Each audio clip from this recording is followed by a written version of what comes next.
So I'm just going to show you what I've done.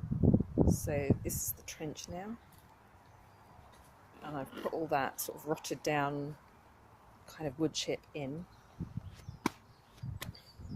And what I will do is I'll turn that side over onto this and make sure we haven't got any of that couch grass. And then I'm going to probably put potatoes in here. So it's looking good. So the reason I've done this bed, it was just after I turned it over like these ones, the soil was a bit more better quality, you could see, so it was just a little bit easier than say this one here. But I will get to them. I think the snow and the frost we had recently has broken it down quite well. So what you can see in here is plastics and bits of glass. There is the couch grass, and yeah, I'm quite happy with that now. So I'm going to finish for today. Just give you a look again at what everything looks like. So that bed looks quite good actually. So that's the third bed on the left.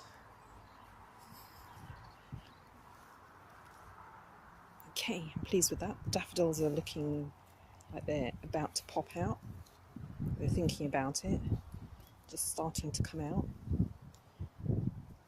I've got some tulips, they look like they're here. So I might tidy those up and dig them out a bit and put them all in a group or clump. You can see there, more bits of glass. Jagged bits of glass, so put that in my bucket. And that's it for today. Bye. Now I will just show you this tool which I've been using, which someone from the allotment has let me kindly borrow. So it's a particular kind of hoe, and what's really good at doing is when you swing it,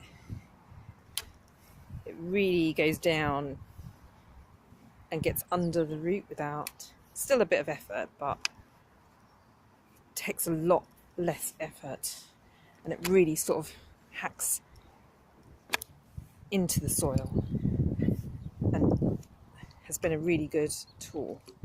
So that's great. And if I find one, I will get one of those, and I recommend that one. I'm not sure of its exact name. I think it's might be the Chesterton hoe. So if someone knows, please let me know if it's a Chesterton hoe.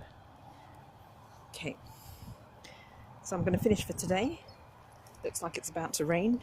I'm pleased with that, and I'll pick up tomorrow.